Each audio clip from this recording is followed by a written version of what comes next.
Shalom, devosi Amsal yang ke-6, ayat 1-19. Berbagai-bagai nasihat. Hai anakku, jikalau engkau menjadi penanggung sesamamu dan membuat persetujuan dengan orang lain, jikalau engkau terjerat dalam perkataan mulutmu, tertangkap dalam perkataan mulutmu, buatlah begini, hai anakku, dan lepaskanlah dirimu karena engkau telah jatuh ke dalam genggaman sesamamu. Pergilah, berlututlah, dan desaklah sesamamu itu. Janganlah membiarkan matamu tidur dan kelopak matamu mengantuk. Lepaskanlah dirimu seperti kijang daripada tangkapan, seperti burung daripada tangan pemikat.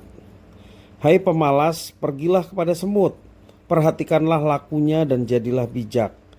Biarpun tidak ada pemimpinnya, pengaturnya, atau penguasanya, ia menyediakan rotinya di musim panas dan mengumpulkan makanannya pada waktu panen.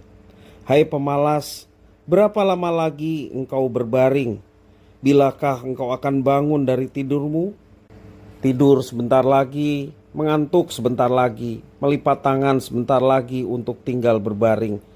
Maka datanglah kemiskinan kepadamu seperti seorang penyerbu dan kekurangan seperti orang yang bersenjata.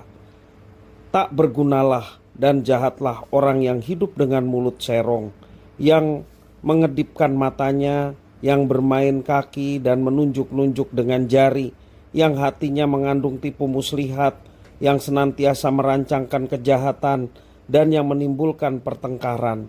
Itulah sebabnya ia ditimpa kebinasaan dengan tiba-tiba. Sesaat saja ia diremukan tanpa dapat dipulihkan lagi. 6 perkara ini yang dibenci Tuhan, bahkan 7 perkara yang menjadi kekejian bagi hatinya. Mata sombong, lidah dusta, tangan yang menumpahkan darah orang yang tidak bersalah, hati yang membuat rencana-rencana yang jahat, kaki yang segera lari menuju kejahatan, seorang saksi dusta yang menyembur-nyemburkan kebohongan dan yang menimbulkan pertengkaran saudara. Bapak Ibu, saudara-saudara yang dikasihi oleh Tuhan, dalam teks firman Tuhan hari ini kita diajar untuk hidup selaras dengan firman Tuhan. Kehidupan manusia mencakup banyak aspek dan firman Tuhan hari ini berisi nasihat untuk setiap aspek yang berbeda. Jangan menjadi penjamin hutang orang lain, karena jika orang itu tidak membayar hutang, maka yang menjamin berkewajiban membayar. Jika tertangkap perkataan sendiri, harus diselesaikan secepat mungkin karena keadaan akan menjadi genting, seperti kijang atau burung yang telah terperangkap. Kemalasan merupakan salah satu sebab mengapa orang menjadi miskin. Sebab itu harus belajar dari semut yang rajin supaya kita menjadi pribadi yang bijak. Semut bukanlah binatang yang memiliki kekuatan, tetapi karena ketekunannya semut bekerja pada musim panas guna mempersiapkan makanan untuk persediaan musim dingin. Secara kontras, orang yang malas menghabiskan waktu dengan tidur dan menjadi miskin dan menderita kekurangan. Si pemalas berkata bahwa ia hanya ingin tidur sebentar lagi, mengantuk sebentar lagi. Lalu tidurnya jadi berkepanjangan dan kerja pun terlupakan hingga kemiskinan datang menyerbu dia.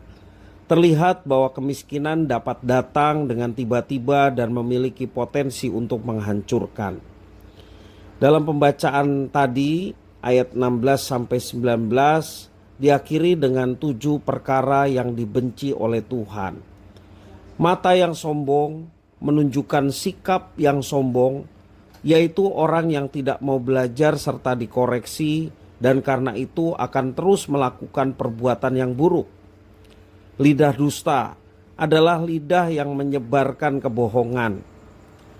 Lidah sulit dikuasai, tetapi kita harus belajar mengontrolnya. Tuhan juga membenci orang yang melakukan kejahatan, seperti tangan yang menumpahkan darah, hati yang merencanakan perkara jahat, dan kaki yang melakukan kejahatan. Perkara terakhir yang dibenci oleh Tuhan dalam teks ini adalah orang yang menimbulkan pertengkaran saudara.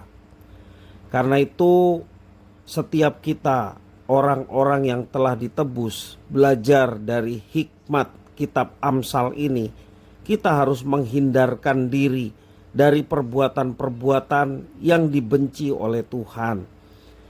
Anugerah Tuhan yang memampukan kita orang berdosa untuk melepas segala perbuatan-perbuatan yang jahat di mata Tuhan. Cukup banyak aspek yang harus kita perhatikan di dalam kehidupan kita yang memerlukan sentuhan firman Tuhan untuk kita menjalaninya. Maka teruslah bercermin pada firman Tuhan agar kita tahu bagaimana setiap aspek itu harus selaras dengan firman-Nya.